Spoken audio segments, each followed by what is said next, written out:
Daily Lesson Log, Filipino 3, Aralin 30, ni Ginang Karen A. Ubian, Guro sa ikatlong baitang. Isinalin sa video ni Ginang Edita T. Honrades, Guro sa ikaapat na baitang.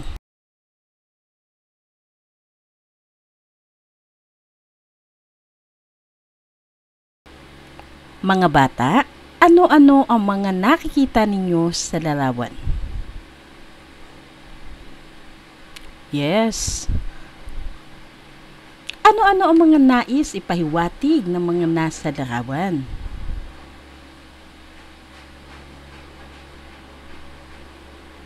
Yes, very good. May mga lugar ba kayo na nais o plano nyong puntahan? Sulat sa loob ng bagahe ang mga lugar na plano mong puntahan. Gawin ito sa iyong papel. Ano ang nasa larawan? Yes, ang mapa ng Pilipinas. Tingnan mabuti ang mapa ng Pilipinas. Ano-ano ang nakikita natin sa mapa?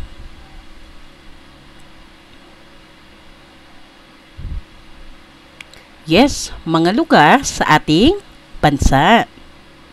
Pumunta nga ngayon dito sa Pisara at ituro ang lugar na nais mong puntahan.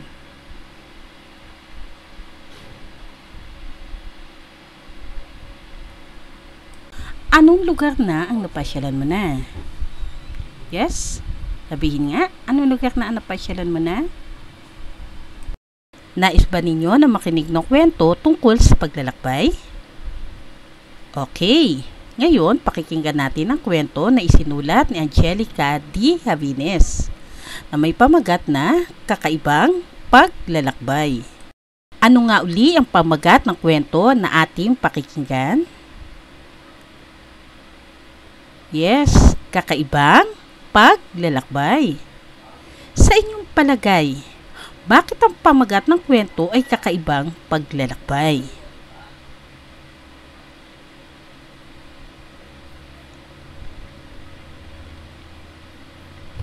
Mga bata, ano-ano nga ba ang dapat nating gawin o tandaan kapag tayo ay makikinig ng kwento?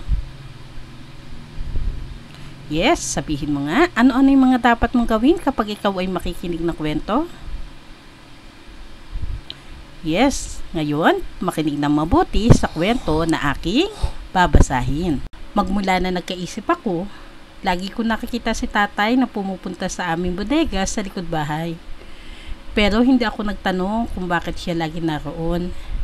Sa inyong palagay, bakit kaya lagi pumupunta si tatay sa bodega sa likod ng aming bahay? Ang natatandaan ko lang, sa araw ding iyon, nagkukwento siya sa akin tungkol sa magagandang lugar, natatanging tao, mga kagalian, at kung ano-ano pang tungkol sa Pilipinas at maging sa ibang bansa. Dahil sa kanya, nalaman ko tuloy ang mas maraming kwento tungkol sa Pagsanhan Falls sa Laguna, sa Maria Cristina Falls sa Mindanao, sa Cruz de Magellan sa Cebu, at marami pang lugar sa bansa. Komento rin niya sa akin ang tungkol sa hari ng Pinoy Comics na si Carlos Caparas. Kay Nick Joaquin na ating pambansang alagad ng sining para sa literatura at marami pang Pilipinong may katangi-tanging ambag sa ating bansa. Kanya ko rin nakilala ang iba't ibang sayaw, laro, okasyon, kagalian na hindi pa naituturo ni teacher. Ang dami talagang nalalaman ni tatay. Pero halos mag-iisang buwan na. Hindi ko na nakikita si tatay sa bodega. Hindi na rin siya nagkukwento. Dinapuan kasi siya ng sakit at kailangan niyang tumigil sa ospital. Miss na miss ko na si tatay. Sa pag-uwi ni nanay pagkagaling ng ospital, may bilin daw sa akin si tatay. Ano kaya ang bilin ni tatay sa inyong palagay? Kaya pumunta ako sa bodega, sa lugar kung saan laging pumupunta si tatay. Doon ko nakita ang isang kahon na may pangalan ko. Binuksan ko ito. Ang daming selyo. Iba't ibang selyo ng Pilipinas at ng ibang bansa. Binuklat ko ito isa-isa. Dito pala kumukuha ng kwento si tatay. At ngayon, Parang katabi ko pa rin si tatay hanggang sa aking pagtulog. Sa inyong palagay, bakit kaya ang pakiramdam ko katabi ko pa rin si tatay sa aking pagtulog? Tama ba ang mga hula mo sa mga itinatanong habang binabasa ang kwento? Tingnan ko nga, sino makakasagot? Okay, very good. Balikan natin ang tanong bago basahin ang kwento. Tama ba ang mga sagot mo? Nais ba ninyo na magpangkat ng gawain? Okay, umupo lahat ng maayos sa inyong upuan at papangkatin ko kayo sa 3 pangkat. Pangkat 1, iguhit ang mga lugar na binanggit sa kwento. Pangkat 2, gumawa ng name tag ng mga tao na nabanggit sa kwento. At pangkat 3, kumpletuhin ng graphic organizer. Para sa pangkat 3, ito ang inyong gagawin. Bubuuin ninyo ang graphic organizer na ito. Sulat ang mga pangyayari sa kwento na inyong pinakinggan. Isulat ang pamagat ng kwento. Isulat din ang tagpuan. Saan ba naganap ang kwento? Then, sa huli, isulat ang mga tauhan. Sino-sino ang mga pangunahing tauhan sa kwento na inyong pinakinggan?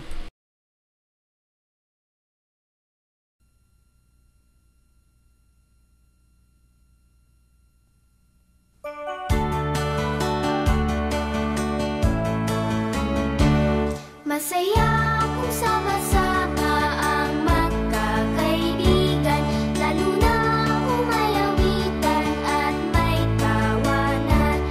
Kay inam ng buhay kung nagmamahalan.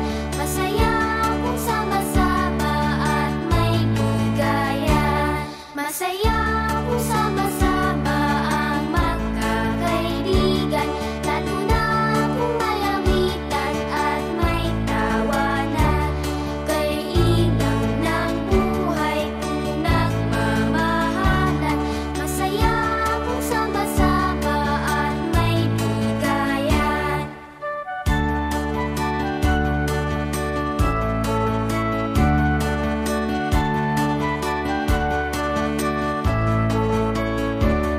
Kay inam ng buhay kung nagmamahalan. Masaya kung sama-sama.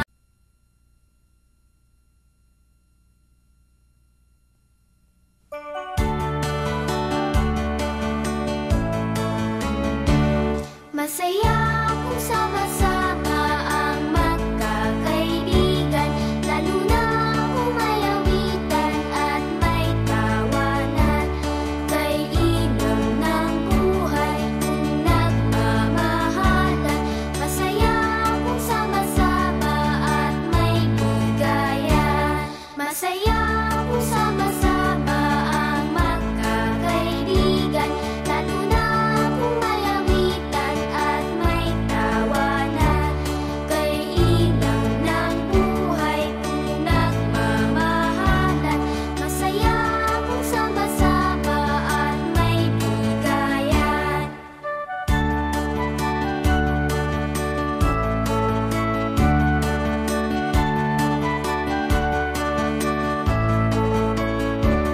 Kay inam ng buhay kung nagmamahalan. Masaya kung sama-sama at may bigayan.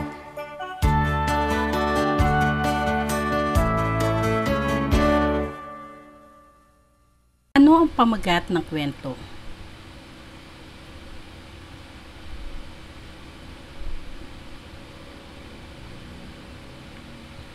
Saan naganap ang kwento?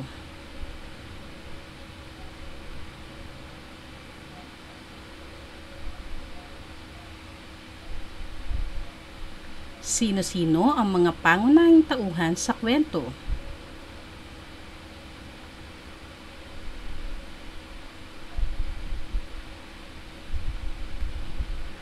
Ano ang unang pangyayari sa kwento?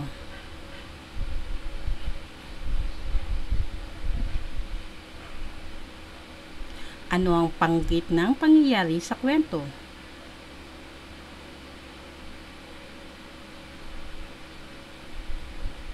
Ano ang panghuling pangyayari sa kwento?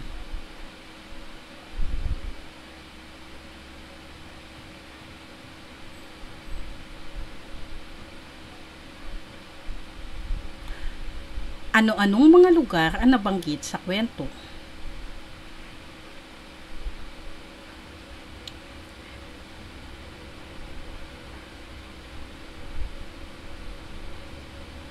Saan makikita ang bawat isa?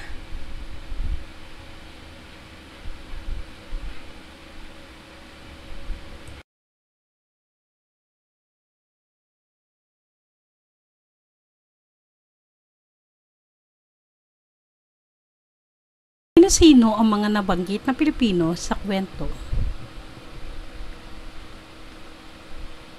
Dapat ba silang ipagmalaki? Bakit?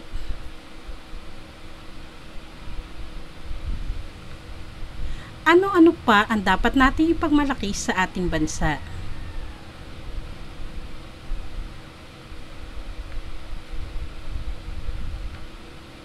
Paano mo may pagmamalaki ang ating bansa?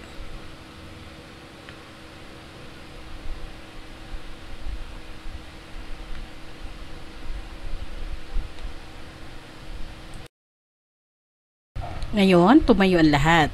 Bubuo tayo ng isang malaking bilog. Bumuo ng malaking bilog at ibahagi ang mga karanasan na iyong hindi malilimutan. Magsimula na tayo. So, ang bawat isa ay magbabahagi ng kanyang karanasan na hindi niya malilimutan.